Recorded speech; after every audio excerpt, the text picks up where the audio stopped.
Assalamualaikum warahmatullahi wabarakatuh. Perkenalkan, nama saya Khairunisa, NPM 22100102997 dari kelas 4F reguler Malam, Prodi Teknik Informatika. Di sini saya akan menjelaskan tentang PHP dan aplikasi SEM.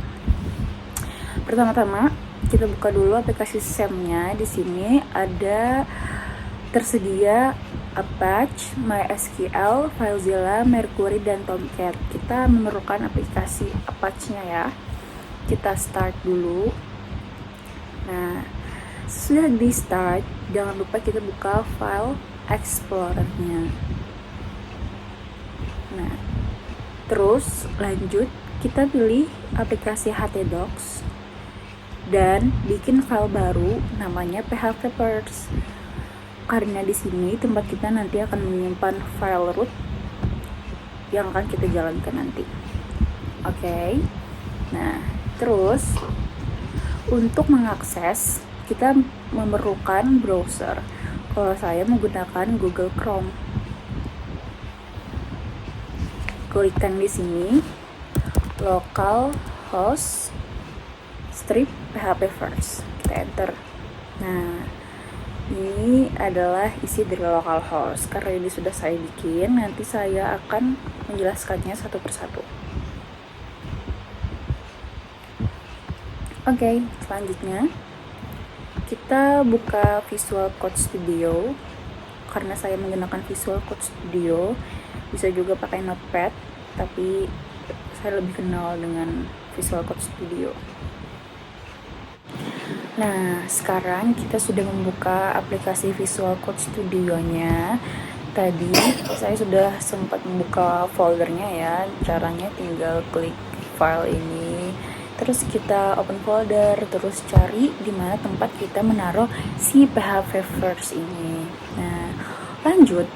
Terus kita bikin file index.php. Apa sih fungsi index.php ini? Karena file index.php ini adalah yang pertama kali dijalankan oleh file PHP, sehingga kalau tidak ditulis pun, maksudnya kalau tidak kalau tidak diperintah pun dia akan langsung membuka. Sepertinya contohnya itu kayak tadi ini. Nah, ini dia. Ini adalah indeks PHP tadi ya. Terus kita lanjut bikin lagi file hello.php. Nah, apa sih? Pertama-tama kita harus tahu nih, apa ini fungsinya ini, PHP ini, kenapa harus dikasih tag pembuka PHP ini. Nah, fungsinya ialah untuk memberitahu server web bahwa kode di dalam ini perlu diakses sebagai PHP atau perlu dieksekusi sebagai PHP.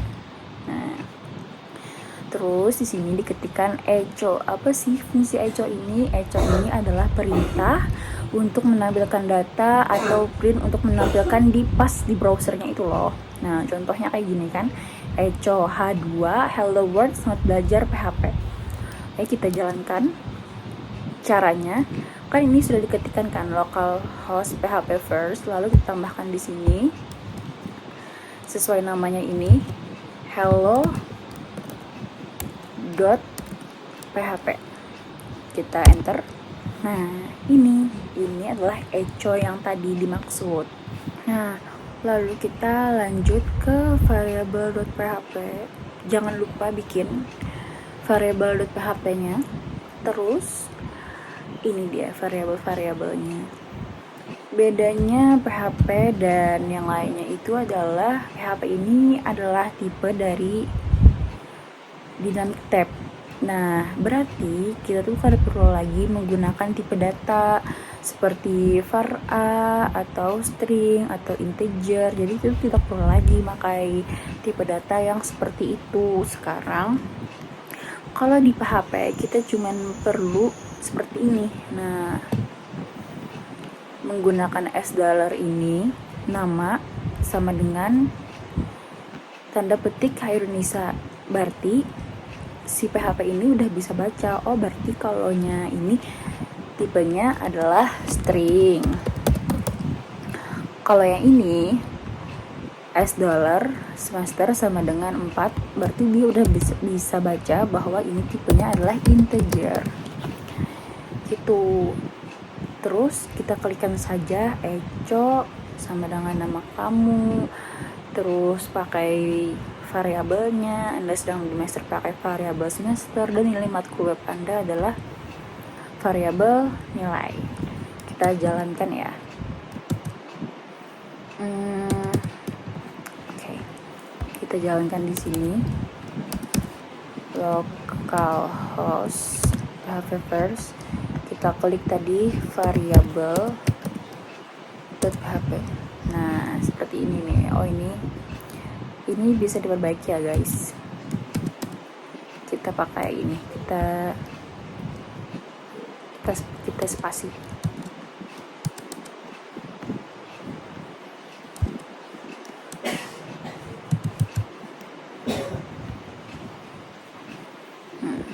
Oke, seperti itu.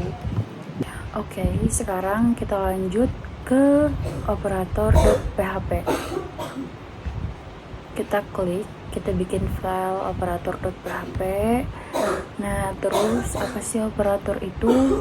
Operator itu adalah penjumlahan, pengurangan, perkalian, pembagian, modulus, increment dan decrement. Apa ini increment ini? Increment ini ialah perulangan secara maju seperti 1 sampai 10. Nah, contohnya aja ya. Kalau decrement ini ialah perulangan secara mundur dari 10 sampai 1. Oke. Nah, terus kita bikinkan di sini tag PHP. Tulis variabel A sama dengan 5, variabel B sama dengan 7, variabel hasil. Di sini ditulis komentar penjumlahan. Di sini kita tulis seperti ini. Variabel hasil sama dengan variabel A plus variabel B. Echo tag B hasil dari penjumlahan variabel A plus variabel B adalah variabel hasil. Tutup pakai tag B, terus kita kasih break di sini. Break ini berfungsi untuk HTML agar baris ini dan baris ini tidak bergabung, agar atas sama bawah gitu loh, seperti ini contohnya. Nah, seperti ini. Supaya turun ke bawah. Oke. Nah. Terus ini ada pengurangan, ada perkalian, ada pembagian, ada modulus. Tinggal kita ganti simbolnya, ada tambah, kurang, bintang sebagai kali, pembagian tanda strip. Ini sudah benar ya jawabannya. Sudah benar jawabannya. Lalu kita ke bagian increment. Kalau increment ini ada for variabel i sama dengan 1, variabel i kurang dari 5, s i increment echo break si. Seperti ini, 1, 2, 3, 4, 5. Terus kita decrement, ada for variabel i sama dengan 1, variabel i kurang dari 10 sama dengan 10,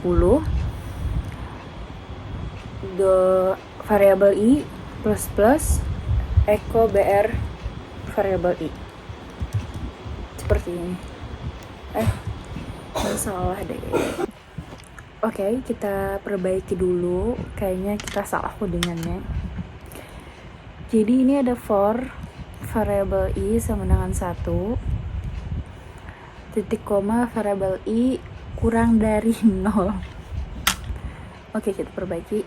Kita ketik di sini variabel i sama dengan 10.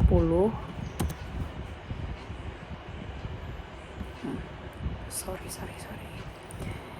Terus ininya harusnya lebih besar dari 0, SI-nya bukan plus tapi min. Ya. Kita refresh ya. Nah, berhasil. Oke. Selanjutnya lanjut kita ke percabangan. Jadi percabangan itu ada 2 macam. Pertama ada percabangan if else dan percabangan switch. Kita jelaskan dulu apa itu percabangan if else ya. Jadi ini adalah bentuk umum jika kondisinya benar saja. Nih, kita tutup. Nih, jika kondisinya benar saja. Coba kita run dulu. Localhost percabangan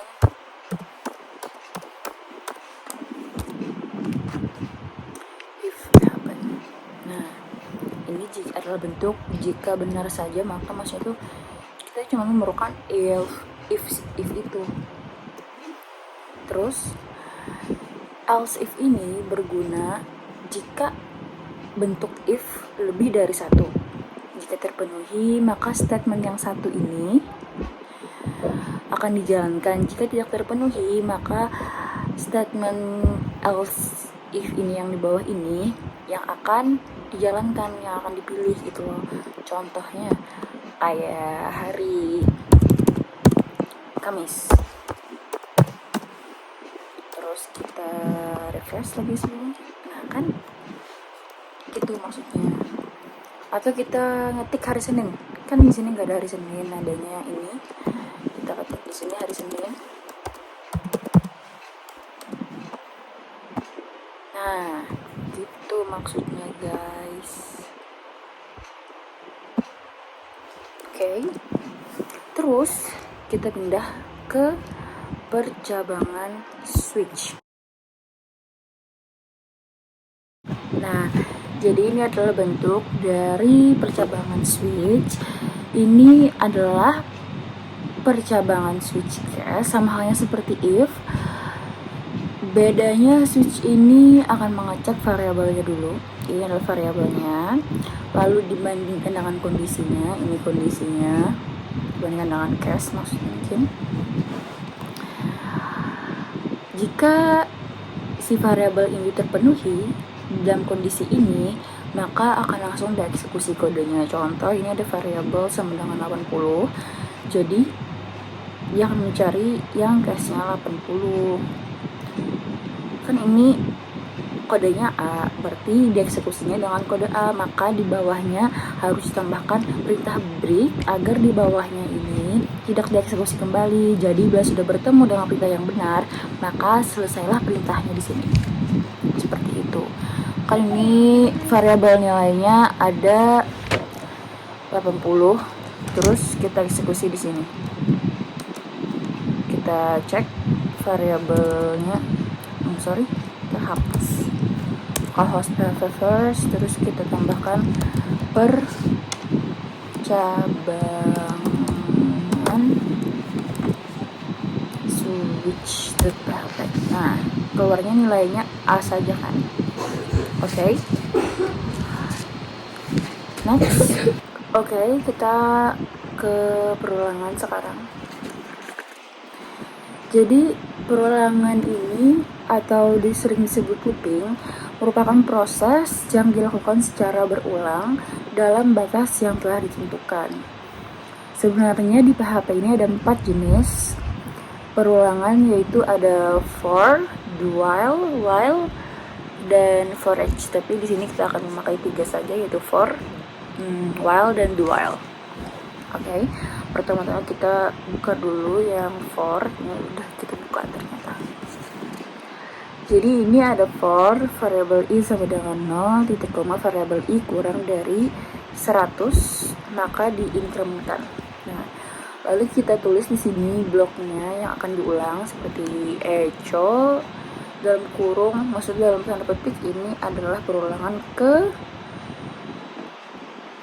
taruh variabelnya di dalam perintah B ini. Terus kita kasih break agar terspasi. Kita buka tabnya, nah, perulangan di PHP. Nah, seperti ini jadinya perulangan 0 sampai dengan 100. Oke, lanjut kita ke perulangan while. Nah, di sini ada perulangan while sama seperti for juga, bedanya jadi income to load. Jadi kita bisa mengulang tanpa kita tahu batasannya berapa. Jadi sini ada variabel x sama dengan 1, while variabel x kurang dari 10. Maka di sini kita tulis bloknya adalah echo perulangan ke variabel x. Kita kasih break, maka variabel x diinkrementkan. Jadi ini adalah perulangan dari while. Kita jalankan ya, kita run. Yang ini perulangan satu karena sudah kita siapkan. Ini ada perulangan underscore while. Perulangan ke-1, ke-2, ke-3, ke-4, ke-5, ke-6, ke-7, ke-8, ke-9, dan ke-10. Lanjut kita ke perulangan do while. Jadi perulangan do while ini sama sebenarnya sama while, cuman bedanya ada do di depan. Ini do di depan. Jadi paling tidak jika kita menggunakan do while, walaupun posisinya salah, maka akan tetap dijalankan walaupun satu kali. Kenapa kita bilang kondisinya salah? Karena ini ada min 1 kali. Min 1, gimana caranya mengulang di min 1? Nah, kita ketik dulu kodenya, ada variabel x dengan 1 do. Kita tulis blok di dalamnya perulangan ke variabel x. Kita kasih break, diinkrementkan while variabel x kurang dari min 1. Oke, kita jalankan. Jadinya seperti apa? Kita perbaiki. Oke, setelah dilihat-lihat ternyata kayaknya kita salahnya di sini deh. Harusnya pakai titik koma kan. Oke, sekarang kita run. Nih. Oh, udah terun sendiri. Gini maksudnya, walaupun salah kan kalau pakai min 1 itu kan harusnya kan nggak bisa, dimana ada perulangan min 1 kan. Jadi tetap terjalankan satu kali gitu. Oke. Sekian dari saya. Maafkan jika di dalam video ini terdapat kesalahan kalimat yang saya gunakan. Assalamualaikum warahmatullahi wabarakatuh.